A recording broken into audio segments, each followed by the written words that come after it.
안녕하세요. 유기훈 교수입니다. 제가 오늘 여러분들한테 소개해 드릴 책은 초지능이라는 책입니다. 초지능. 여러분 빌 게이츠 아시죠? 빌 게이츠 씨가 강력 추천한 책입니다. 인공지능 분야에서 반드시 읽어야 할 두 권의 책 중 하나다라고 추천한 책인데요. 그 책의 내용을 좀 간단하게 요약을 해서 여러분과 함께 보겠습니다. 자, 여러분, 초지능, 영어로는 슈퍼 인텔리전스 이렇게 부르죠. 슈퍼 인텔리전스. 상상해 보신 적 있으신가요? 사실 저희가 알파고 이후로 많은 분들이 초지능, 즉 인공지능이죠. 관심이 있고 관련된 여러 가지 책들이나 프로그램도 그동안 많이 있었습니다. 하지만 이 초지능에 대해서 정말 깊이 있게 파고들어서 과연 어떻게 만들어지고 또 미래에 우리에게 어떤 영향을 줄 것인지에 대해서 깊이 있게 연구한 그런 자료는 생각보다 얻기 어렵습니다. 그런 면에서 이 책, 닉 보스트롬 박사가 쓴 슈퍼 인텔리전스 초지능이라고 하는 책은 매우 깊이가 있는 책입니다. 저는 이 책을 몇 년 전에 아마존에서 구매를 했는데요. 그때는 제가 관심 가는 대목만 스팟 읽었습니다. 그러다가 최근에 시간이 좀 나서 전체적으로 읽어봤는데요. 보니까 서점에 2017년도에 경성대학교의 조성진 교수님께서 번역본을 만들어 출판하셨더라고요. 그래서 굳이 여러분들이 영역본을 읽지 않아도 한글본으로 이 책을 읽어보실 수 있습니다. 초지능에 관한 내용을 제가 설명드리기 전에 잠깐 드릴 말씀이 있습니다. 여기 슈퍼는 초란 뜻이고 인텔리전스를 어떻게 번역하느냐인데요. 지금까지 우리는 인텔리전스를 지능이라고 많이 번역을 해왔어요. 그래서 초지능 이렇게 얘기를 하고 또 인공지능 이렇게 얘기를 해왔죠. 하지만 제 생각에 인텔리전스는 지성으로 번역하는 것이 맞습니다. 왜냐하면 지능이란 생각의 측면만을 강조한 거예요. 하지만 미래로 갈수록 기계는 생각 더하기 감성, 의지, 의식과 같은 생명체의 다른 측면도 포함할 것입니다. 따라서 저는 미래로 갈수록 단순히 지능이라고만 해서는 안 되고 지성이라고 불러야 할 것이다 라고 생각합니다. 그런 면에서 아예 지금부터 지성이라고 부르는 거죠. 어차피 조만간 용어는 바뀔 테니까. 이건 제 생각입니다. 아무튼 이 책에서는 초지능이라고 번역이 되어 있기 때문에 저는 초지능이라는 용어를 이 책을 설명하는 과정에서는 쓰겠습니다. 자, 우선 이 책의 저자 닉 보스트롬 박사 혹시 누구신지 잘 모른다면 잠깐 소개를 들어보시죠. 보스트롬 박사는 영국의 명문 옥스포드 대학교의 철학과 교수입니다. 인류 미래 연구소라는 아주 거창한 조직이 있는데 창립센터장입니다. 공부도 많이 했어요. 수리 논리학 및 인공지능 학사를 거쳐서 물리학 석사, 또 계산 신경과학 석사를 땄고요. 철학 박사까지 받았습니다. 이분은 인공지능에 대해서 많이 배웠고 또 많이 생각하고 또 할 말이 많은 사람, 즉 고수에 속합니다. 제 보기에 이 보스트롬 박사에 비견할 만한 적어도 철학의 영역까지 확대된 인공지능의 고수를 꼽는다면 글쎄요. 맥스 태그마크 박사, MIT 교수입니다. 뭐 그런 분 정도가 아닐까 합니다. 뭐 사실 과거에도 고수는 많았지만 지금 현재 두뇌 활동이 정점에 있는 분들 중에서 고른다면 말입니다. 아무튼 이 보스트롬 박사가 쓴 초지능이라는 책, 사실은 2014년에 출판이 됐는데요. 전 세계에 꾸준히 판매되면서 인공지능에 관심이 많은 독자들에게 영향을 주고 있습니다. 제 보기에 이 책에 특히 관심을 가져야 할 분들은 개발자들입니다. 왜냐고요? 인공지능의 개발이라는 게 얼핏 생각하면 굉장히 효율적이거나 효과적인 코드의 고안인 것으로 생각이 들지만 사실 바탕에는 논리가 있습니다. 치밀한 논리가 성공의 열쇠입니다. 바로 이 책이 논리책인 거죠. 사례를 왕창 들어가면서 교묘한 논리를 집요하게 전개합니다. 예를 들면 어떻게 초지능을 통제하는가? 뭐 이런 질문을 던지고 100페이지가 넘게 파고 들어갑니다. 보통의 상식과 지식 수준을 가진 사람한테는 애구징하네 이런 소리가 나올 법하죠. 재미로 읽을 책 같지는 않습니다. 뭐 하여튼 그래서 읽어야 할 순위를 제가 매겨본다면 1순위로 읽어야 될 사람은 인공지능 개발자, 그 다음에 2순위로 읽을 분들 골치 아픈 문제 해결 수학자, 3순위는 누굴까요? 네, 이 분야에 관심이 많은 전문가. 뭐 저는 전문가는 아니지만 관심이 많은 사람에 속합니다. 그리고 쭉 가다가 대중상식 추구자는 몇 위쯤? 제 보기엔 99순위 정도라고 생각합니다. 자, 그러면 이 보스트롬 박사 또 책에 대한 간단한 소개 이 정도로만 하고요. 본격적으로 책의 내용에 대해 살펴보도록 하겠습니다. 우선 초지능으로 향하는 몇 가지 경로를 보스트롬 박사는 추정을 했습니다. 초지능은 어떻게 만들어질까요? 우리 모두가 궁금합니다. 보스트롬 박사 역시 그 질문에서 출발했죠. 그는 당시의 기술 성과를 토대로 5가지 경로를 추정했습니다. 제1경로, 인공지능입니다.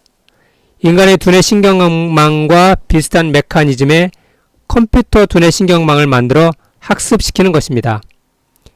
이건 뇌의 작동 방식을 모방하는 것이지 뇌를 복제하는 건 아닙니다. 자, 제2경로입니다. 전뇌 에뮬레이션이라고 부릅니다. 전뇌 에뮬레이션. 이거는 인간의 두뇌를 자세하게 분석해서 이를 전자적으로 동일하게 복제해 만들어 이를 학습시키는 것입니다. 이를 위해서는 뇌를 잘게 자르고 정밀하게 스캔해서 분석해야 합니다. 그것도 살아있는 뇌를 해야 되겠죠? 그래야 생생하게 작동역학을 이해할 수 있으니까요. 이 방법은 가능성이 있다 해도 끔찍한 겁니다. 다음으로 제3경로, 생물학적 인지 능력. 즉, 인간의 두뇌가 빠르게 개선되도록 우생학적으로 뛰어난 뇌 인간을 선택해서 선택과 생식을 빠르게 반복하는 겁니다. 야만적이라는 비판이 뒤따르겠죠? 실행이 어렵다고 생각합니다. 제4경로, 뇌 컴퓨터 인터페이스입니다. 인간의 두뇌에 컴퓨터를 접속시켜 두뇌의 능력을 향상시키는 겁니다. 글쎄 이 경로에 대해서는 그런다고 두뇌가 초지능이 되는 건 아니라는 게 뭐 제 생각입니다. 강화되는 거죠. 마지막 경로입니다. 제5경로, 네트워크와 조직입니다. 이 경로는 인터넷으로 연결된 두뇌 네트워크를 이용해서 집단 지성의 진화를 도모하는 것입니다. 이는 단일 초지능이 아니라 집단 초지능, 즉 사회적인 초지능의 구현이라고 보면 되겠습니다. 이렇게 5가지 경로를 제시했는데요. 이 가운데서 보스트롬 박사는 전뇌 에뮬레이션 그리고 인공지능 이 2가지 경로를 상당히 성공 가능성이 높다라고 보았습니다. 특히 인공지능에 조금 더 큰 가능성을 두지 않았나 싶은데요. 그런데 한 가지 궁금한 게 이 책을 읽다 보면 인공지능에 비해서 상대적으로 낮은 가능성에도 불구하고 전내 에뮬레이션에 대해서도 많이 얘기를 했습니다. 집착이 느껴질 만큼요. 왜 그럴까요? 실험하기 어려울 텐데 말 그대로 인간의 뇌를 잘게 자르고 정밀하게 스캔해서 분석해야 합니다. 그것도 살아있는 뇌를. 가능성이 매우 낮은데 물론 이제 다양한 스캐닝 기술이 발전하고는 있습니다만은 그 방식만 가지고는 점뇌 에뮬레이션을 성공시키기 어렵거든요. 뭐 여하튼 그가 책을 출판한 게 2014년입니다. 그때 연구는 아마도 인공지능과 전뇌 에뮬레이션이 비슷한 가능성을 가지고 있던 시절이 아니었나 생각이 드는데요. 아마도 최근의 인공지능 성과가 그때 나타났다면 어땠을까요? 인공지능을 중심으로 책을 썼겠죠. 어쨌건 최근의 기술과 투자의 경향을 보면 명백하게 인공지능으로 가닥을 잡고 있습니다. 부분적으로 전뇌 스캐닝을 통해서 뇌의 작동 메커니즘을 파헤치고는 있지만 이는 인공지능 개선의 주요 목적이 있는 겁니다. 가령 누적된 기억의 작동 방식 이걸 알아내 인공지능에 적용한다든가 하는 뭐 그런 예가 되겠습니다. 다음으로 초지능의 의지에 대해서 얘기를 하고 있습니다. 과연 초지능의 의지는 어떤 것일까요? 아마도 초지능이 등장한다고 하면 제일 먼저 궁금한 게 이 부분일 겁니다. 의지. 뭘 하려고 할까요? 보스트롬 박사에 따르면 초지능이 스스로 의지를 가질 수 있는지 알기 어렵습니다. 스스로 목표를 정할 수 있는지에 대해서 알기 어려운 거죠. 결국 초지능의 목표를 우리는 알기 어렵습니다. 다만 한 가지 명확한 게 있어요. 의지를 가지고 목표를 정한다고 하더라도 이는 지능과는 관계가 없다는 겁니다. 다시 말하면 어떤 목표라도 추구할 수 있다는 얘기예요. 지능이 높고 낮음에 관계없이 어떤 목표라도 추구할 수 있다. 이는 대단히 위험합니다. 왜냐하면 지능이 높아진다고 해서 인간에게 유익한 목표를 추구한다는 보장이 없다는 말이기 때문입니다. 지능은 뛰어난데 인간한테 유익하지 않다? 매우 위험한 거죠.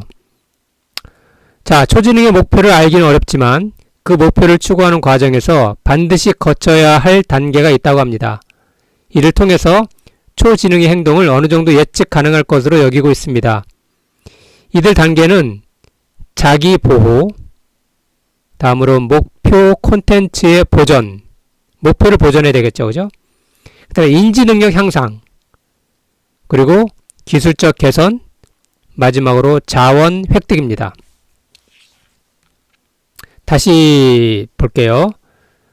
초지능이 반드시 거칠 단계, 목표와 관계없이 첫째, 자기보호, 둘째, 목표 콘텐츠의 보전, 셋째, 자신의 인지능력 향상, 넷째, 자신의 기술적인 개선, 마지막으로 자원 획득입니다.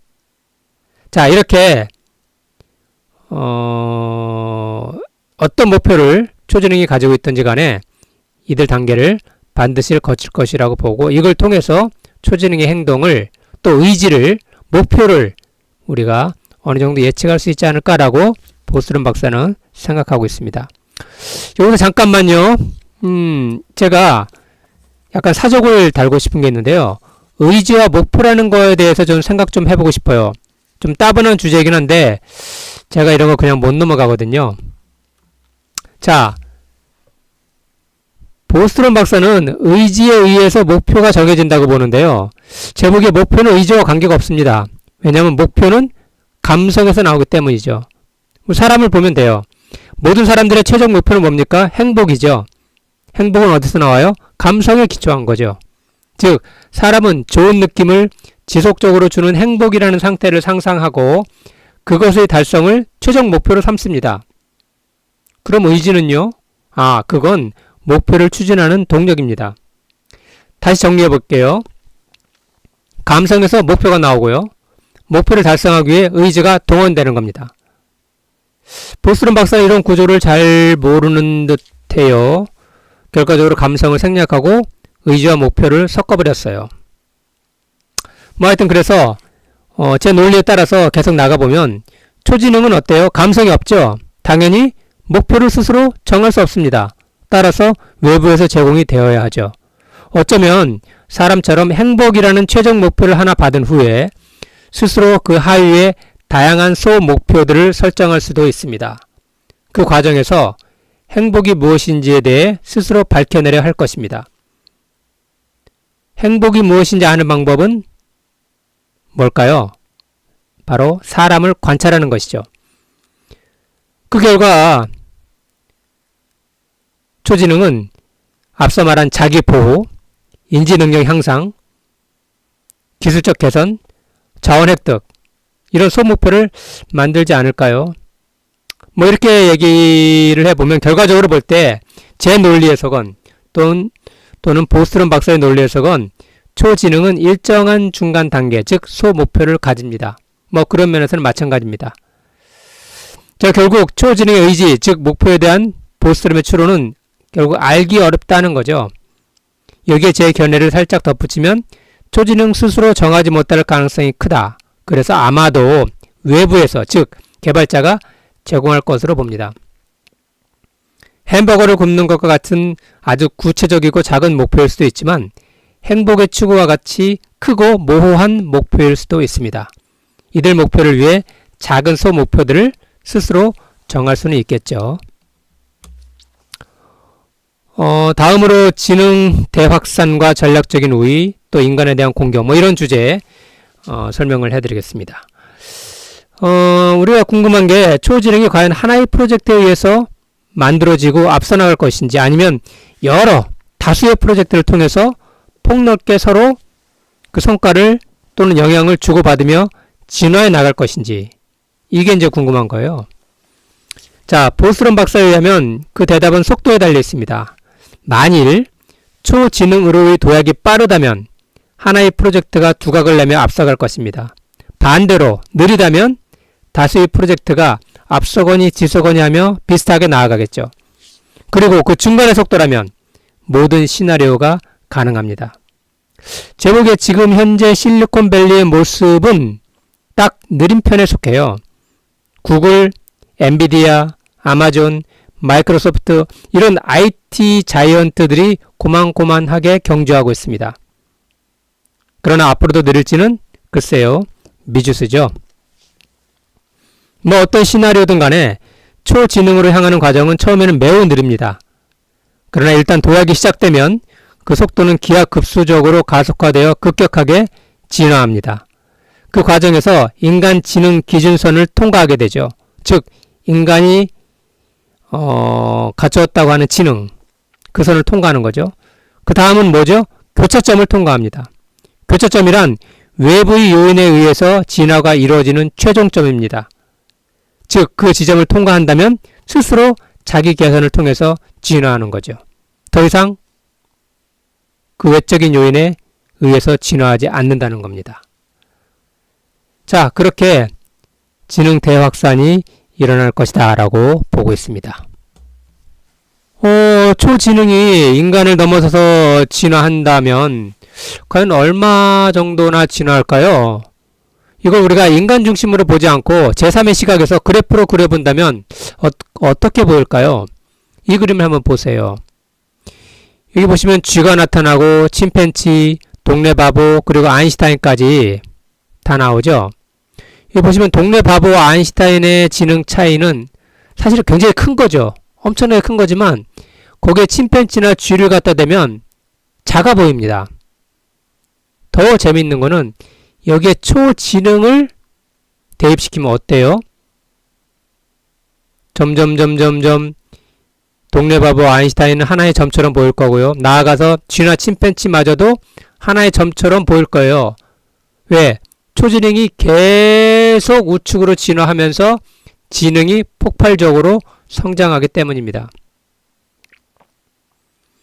그렇게 초지능의 눈에 우리 사람이나 딱정벌레나 뭐 기타 이 행성에 살아있는 모든 것들은 하나의 점으로 보이겠죠. 어떻습니까? 초지능이 얼마만큼 영리한지 감이 오시나요? 네, 맞는 말입니다. 논리적으로. 그런데 왠지 화가 치미네요. 가끔은 맞는 말에 더 화가 나거든요.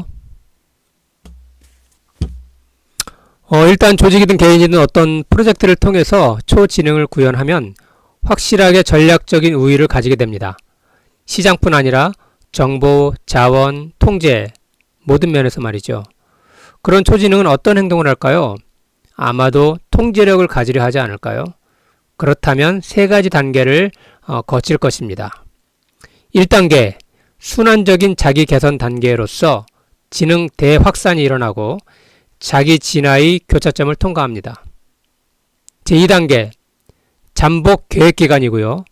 경제적인 생산력을 확보합니다. 또 스스로 전략을 수립하죠. 기술 연구 능력이 향상됩니다. 해킹도 하고 사회적인 조정도 시도합니다. 무서운 것은 인간이 만든 폐쇄 회로를 탈출하게 된다는 거죠. 그리고 자아의 확장과 같은 과정을 겪습니다. 3단계, 마지막 단계죠. 표면화된 실행 기간 단계라고 합니다. 인간을 향한 습격, 또 자신의 목표 달성에 필요한 건설을 수행합니다. 이렇게 1단계, 2단계, 3단계를 거치며 무언가를 하죠. 이 내용을 자세히 읽어보면 이건 초지능이 인간을 지배하는 시나리오입니다. 보스럼은 섬뜩한 말을 논리적으로 태연하게 하고 있습니다. 그가 보기에 인간과 비교할 수 없이 영리한 이 새로운 생명체는 인간을 지배할 수 있습니다. 사실 책을 잡을 때 저도 예상했던 내용이지만 한자 한자 읽다 보니 기분이 영 아니올 시다입니다. 대체 우리 인간들은 무슨 짓을 하고 있는 걸까요? 아이고. 자, 그렇다면 초지능을 어떻게 통제할 수 있을까요? 보스럼의 추론에 따르면 초지능의 통제를 위해 두 가지 방법을 쓸 수 있습니다. 능력 통제와 동기 선택이죠. 능력 통제에는 몇 가지 방법이 있는데 이에는 격리 방법, 물질적이나 정보적으로 격리시키는 거예요. 다음으로 유인 방법, 적절한 유인책을 제공해서 어떤 방향으로 유인시키는 거죠. 지연, 이건 뭐냐면 능력에 제약을 부여해서 발전이 빠르지 못하도록 막는 거예요. 인계철선 방법도 있습니다. 이거는 어떤 위험한 활동을 할 경우 이에 대해서 정지 명령을 발동하는 그런 방식입니다. 이렇게 격리 방법, 유인 방법, 지연 방법, 인계철선 방법이 있습니다. 이게 바로 능력 통제 방법이죠. 자, 그렇다면 동기 선택에는 어떤 방법이 있을까요? 우선 직접 명시, 이거는 규칙을 심거나 결과를 제시해주는 방법입니다. 다음으로 국소주의라고 하는데요. 야망과 활동 범위를 축소시키는 겁니다. 다음으로 간접적인 규범성, 이거는 간접적인 방법으로 규칙이나 결과를 제시해주는 거죠. 직접 명시와는 좀 다릅니다. 간접적인 거죠. 마지막으로 증강 방법이라고 있는데 이거는 인간 우호적인 시스템을 자꾸 증강시켜서 초지능에 도달시키는 그런 방법입니다. 자, 정리하면 동기 선택에는 직접 명시, 국소주의, 간접적 규범성, 증강 이렇게 네 가지 방법이 있습니다. 지금까지 능력 통제와 동기 선택 방법을 설명을 해드렸는데요. 이들 방법은 각각 장점과 약점이 있습니다. 또 한 가지 방법만 쓰거나 여러 방법을 섞어 쓸 수도 있죠. 알맞은 조합을 찾는 작업이 필요합니다. 그런데 말이죠. 제가 아무리 생각을 해봐도 능력 통제라는 거는 결과적으로 실패할 것 같아요. 왜냐하면 다른 기술적인 장애들을 다 떠나서 말이죠. 사람들이 문제거든요. 즉 사람들의 탐욕이 개입해서 능력의 지속적인 확장을 깨할 것으로 판단이 됩니다. 결국 사람을 통제하지 않으면 실패하는데 알다시피 사람의 통제는 어떻습니까? 불가능하죠. 가령 개발에는 아주 뛰어난데 책임감은 도통 부족한 그 누군가가 하나라도 있으면 사단이 나죠. 어찌 될지 보자는 식으로 불장난을 한다면 어떨까요? 그런 사람이 없다고 어떻게 확신할 수 있겠습니까? 동기 선택 역시 마찬가지입니다. 인간에 대한 사랑이라는 최종 동기를 성공적으로 선택시켰다고 칩시다. 문제는 사랑이 무엇인가라는 데 있어서 답이 없다는 데 있습니다. 가령 고통을 극심하게 겪는 사람을 죽이는 게 사랑입니까? 아니면 지켜보는 게 사랑입니까? 내일 세상이 망한다는 걸 알았다고 칩시다. 그걸 알리는 게 사랑입니까? 모른 척하는 게 사랑입니까? 혹시 아세요? 저는 모르겠습니다. 답이 없는데 어떤 통제가 진정한 통제를 할 수 있겠죠? 할 수 있을까요? 수많은 시행착오의 늪에 허덕이다가 결국에 통제는 실패하지 않을까라고 저는 생각합니다. 책을 읽다 보면 보스런 박사 역시 통제가 아주 어려울 것으로 생각하고 있어요. 확률로 말하자면 실패할 확률이 훨씬 큽니다. 그렇다면 우리는 지금 어떤 선택을 해야 할까요? 개발을 중단할까요? 아니면 다른 어떤 선택이 있죠? 딱히 없어 보입니다. 예전에 아놀드 토인비, 아주 유명한 역사학자죠. 그분이 이런 말을 했었습니다.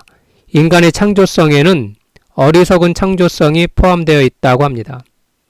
덕분에 문명이 붕괴한다고 했죠. 일종의 창조성의 반전이라고나 할까요? 우린 지금 어리석은 창조성을 발휘하고 있는지도 모릅니다. 다음 주제는 포스트 초지능 시대의 자산과 복지, 이런 내용인데요. 초지능에 대한 얘기를 한참 하다가 보스런 박사가 곁길로 잠시 빠져서 특이한 예측을 했습니다. 초지능이 창궐하는 시대, 즉 포스트 초지능 시대에서 사람들의 자산과 복지는 어떻게 될 것인가에 대한 것입니다. 그가 조사한 바에 의하면 세계의 총 자산 분배율은 30대 70으로 오랫동안 유지되고 있습니다. 이게 무슨 말이냐면 30%는 자산 소유자의 수익, 노동을 하지 않아도 자산만 갖고도 수익이 나는데 그게 30% 정도라는 거예요. 전체 100 중에. 나머지 70%는 바로 노동하는 노동자의 임금입니다. 이렇게 30대 70으로 자산 분배율이 나눠져 있다는 거죠. 만일 우리가 초지능을 자산이라고 본다면 노동자의 분배율은, 즉 임금은 0%에 수렴할 것이라고 합니다. 왜? 초지능이 인간보다 더 효율적이고 효과적으로 노동을 할 것이기 때문에 점점 인간이 노동시장에서 쫓겨나기 때문이죠. 초지능을 소유한 자산가는 지속적으로 수익을 늘립니다. 결과적으로 대부분의 노동자는 게으른 불로소득자로서 국가 보조금에 의지해 삽니다. 이런 예측은 정말 널려 있습니다. 유발 하라리 호모데우스라는 책에서 그런 류의 주장을 신나게 해댔죠. 그 외에도 많은 책들에서 그런 주장들이 있습니다.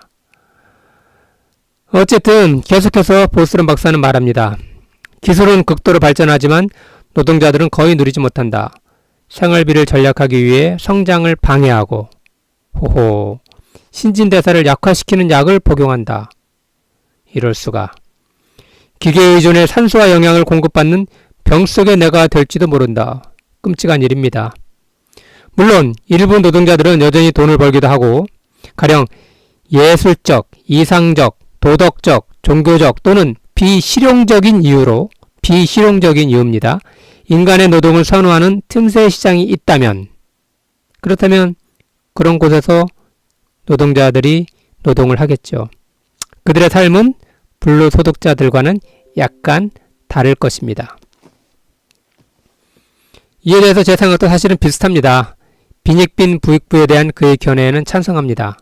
다만 한 가지 짚을 게 있는데요. 그렇다고 해서 하위층의 노동자들이 기술 발전의 성과를 누리지 못할 것이라는 예측에 대해서는 동의하지 않습니다. 대부분의 상품이나 서비스의 품질 대비 가격이 지속적으로 하락할 것이고요. 거의 무료인 것들이 계속해 늘어날 것이라고 저는 봅니다. 한번 과거하고 우리가 비교를 해봅시다. 꽤 훌륭한 영화나 음악, 소설, 이런 서비스들, 그리고 플라스틱이나 섬유질 상품들 어때요? 요즘 우리는 거의 무료로 얻을 수 있습니다. 기술 발전의 성과는 향기처럼 우리 일상에 계속 스며들 것입니다. 자, 이제 마지막 주제입니다. 통제입니다. 통제. 가치 탑재 문제라고도 하는데요. 보스트롬 박사는 책의 후반부에서 초지능의 통제 문제에 다시 집요하게 파고듭니다. 그의 집착은 당연하죠. 바로 거기에 우리 인간이라는 종의 미래가 달려있기 때문입니다. 어차피 개발의 중단은 물 건너간 얘기니까 통제라도 제대로 해야 할 거 아닙니까? 그는 초지능 통제를 위한 동기 선택에 대해 좀 더 자세하게 논리를 전개하고 있습니다. 그에 의하면 가장 좋은 것은 인간적인 가치를 탑재시키는 것입니다. 이를 위해서는 우리가 추구하는 가치를 학습시켜야 합니다. 초지능의 인간 가치 학습은 지속적으로 진화의 과정을 겪어야겠죠. 처음에는 인간이 정해준 기준에 따라 어떤 근사치를 정해 행동하겠지만 계속해 근사치를 수정하면서 보다 높은 가치를 지향해야 합니다. 이는 뭘 하나 할 때마다 의미 해석을 필요로 한다는 뜻입니다. 결과적으로 초지능이 똑똑해질수록 인간의 인지적 편향, 또 오해, 편견 이런 것들을 극복하고 점점 더 인간에게 도움이 되어야 합니다. 쉽게 말하면 인간보다 훌륭하게 인간을 도와야 한다는 거죠. 네, 참 좋은 생각이고 꼭 성사시켜야 할 제안입니다. 그런데 제 생각에 문제는 말이죠. 어떤 게 인간한테 도움이 되느냐 알기 어렵다는 거죠. 어떤 게 인간한테 도움되는 거죠? 저도 자식이 있습니다. 자식을 키워본 사람은 알겠지만 뭘 어찌하는 게 궁극적으로 도움이 되는지 사실 참 알기 어렵습니다. 모호한 경우가 굉장히 많아요. 하물며 모든 인간에게 공이 적용되는 답을 찾을 수 있을까요? 그냥 우리보다 영리한 인공지능이니까 그저 믿고 따라야 할까요? 네, 결국 수많은 시행착오를 거치며 보다 다수가 동의하는 원칙들을 갖게 되겠죠.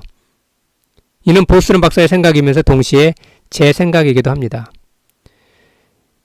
이들 원칙, 점점 정교한 원칙이 되겠고요.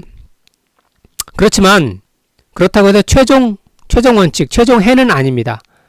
인간 역시 최종 해를 모르고 있어요. 우리도 모르는 최종 해, 최종 원칙. 인공지능은 알아낼까요? 인공지능은 어디로 갈까요? 저나 여러분이나 한없이 궁금합니다. 이렇게 해서 제가 책을 소개를 해드렸습니다. 책을 읽고 나서요. 사실은 제가 처음에는 이 책이 참 궁금했어요. 뭐냐면 초지능이 뭐냐 이게 굉장히 궁금해서 책을 읽었어요. 그런데 읽다 보니까 거꾸로 인간이란 무엇인가라는 고민에 제가 빠지게 됐습니다. 역시 보스룸은 철학자입니다. 독자를 끝없는 물음의 구덩이로 던져놓고 나가버렸어요. 완전히 엮인 거죠. 힘듭니다. 인간이란 무엇입니까?